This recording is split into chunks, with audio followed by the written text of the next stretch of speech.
नमस्कार। आजकल महिलाओं के वित्तीय सशक्तिकरण की बात हर जगह हो रही है और इसी से जुड़ी एक योजना सामने आती है, नारी निवेश योजना। तो आज हम इसी योजना की एक एक परत को खोलकर देखेंगे कि इसके वादों में कितना दम है और इसकी हकीकत क्या है। योजना का नारा है, निवेश हुआ आसान, हर महिला के लिए। सुनने में तो ये बहुत ही बढ़िया लगता है ना। एक ऐसा वादा जो हर महिला के लिए एक सरल और सुलभ वित्तीय समाधान की उम्मीद जगाता है। लेकिन क्या ये वाकई उतना ही सीधा और सरल है? चलिए, इस मार्केटिंग के वादे के पीछे की हकीकत को समझते हैं कि ये असल में काम कैसे करता है। तो सबसे पहले ये समझते हैं कि ये योजना आखिर है क्या। इसका मकसद क्या बताया जाता है। इसे सशक्तिकरण के लिए एक योजना की तरह पेश किया गया है। इसका मिशन स्टेटमेंट कहता है, हम महिला सशक्तिकरण के लिए स्वनिर्मित वित्त स्वतंत्र के रूप में सुविधा प्रदान कर रहे हैं। मतलब सीधा साधा लक्ष्य है, महिलाओं को आर्थिक रूप से इतना मजबूत बनाना कि वो अपने फैसले खुद ले सकें। तो सवाल ये है कि ये लक्ष्य हासिल कैसे होगा। देखिए, इस योजना के ना दो मुख्य हिस्से हैं। पहला है निवेश। तो चलिए सबसे पहले देखते हैं कि इसमें पैसा लगाने के नियम क्या-क्या हैं। जैसा कि यहाँ दिख रहा है, ये 1-2 साल का प्लान है और इसमें हर महीने 1% ब्याज का वादा है। लेकिन यहीं पर कुछ शर्तें भी हैं। अगर वक्त से पहले पैसा निकाला तो जितना भी ब्याज बना है वो सब गया, और अगर पेमेंट लेट हुई तो आपकी जमा की हुई मूल रकम पर 10% तक का भारी जुर्माना लग सकता है। निवेश तो एक हिस्सा हुआ।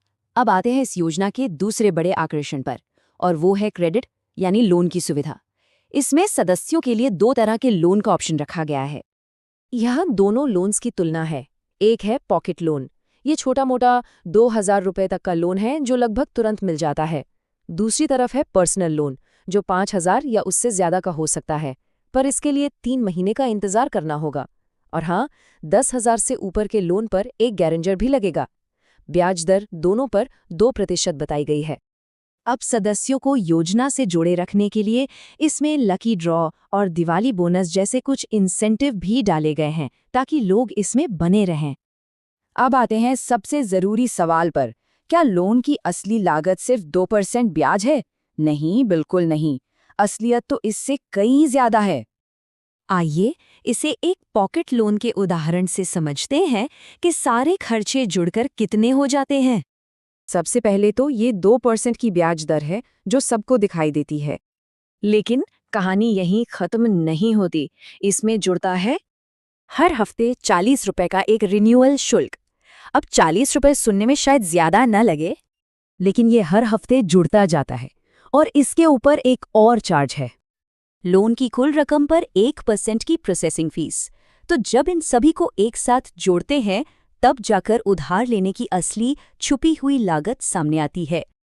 और ये सिर्फ पॉकेट लोन की बात नहीं है, पर्सनल लोन के रिन्यूअल पर भी फीस है, एक सालाना मेंटेनेंस चार्ज भी है। मतलब एक के ऊपर एक लगने वाली लागतों का एक पूरा पैटर्न है जो असलियत को छुपा देता है।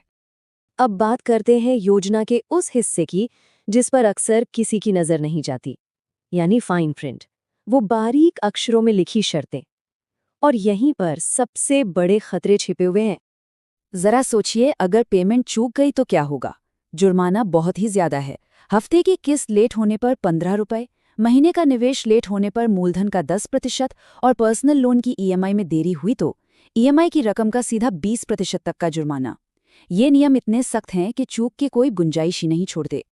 लेकिन इन सब में सबसे चौंकाने वाली और सच कहूं तो सबसे डरावनी शर्त तब सामने आती है जब सवाल उठता है, अगर किसी उधार लेने वाले की मृत्यु हो जाए तो क्या होगा? योजना की शर्तों में साफ साफ लिखा है, यदि किसी ऋणदाता की मृत्यु हो जाती है तो ऋण राशि माफ कर दी जाएगी तथा शेष राशि सभी सदस्यों में बांट दी जाएगी तथा उनसे वसूल की जाएगी। इसका मतलब क्या हुआ? इसका मतलब ये है कि एक सदस्य का कर्ज बाकी सभी सदस्यों की सामूहिक जिम्मेदारी बन जाता है। इसे कहते हैं कलेक्टिव लायबिलिटी, और यही इस योजना का शायद सबसे बड़ा जोखिम है। तो चलिए अब इन सब बातों को एक साथ रखकर देखते हैं। एक तरफ है योजना के बड़े बड़े वादे और दूसरी तरफ है इसकी कड़वी हकीकत। वादा किया जाता है वित्तीय आजादी का, पर हकीकत में मिलती हैं कई तरह की फीस और जुर्माने। वादा है लोन तक आसान पहुंच का, पर हकीकत है पेमेंट के बेहद सख्त नियमों की, और वादा है एक मजबूत समुदाय बनाने का, लेकिन हकीकत है सामूहिक कर्ज की एक ऐसी जिम्मेदारी की जिसके लिए शायद कोई तैयार न हो। तो आखिर में सवाल बस यही बचता है, क्या पैसों तक पहुंच बनाने का ये मौका इसमें छिपी इन जटिलताओं और खतरों के सामने टिक पाता है? ये एक ऐसा सवाल है जिसका जवाब हर किसी को अपनी सूझबूझ और अपनी स्थिति को देखकर खुद ही ढूंढना होगा।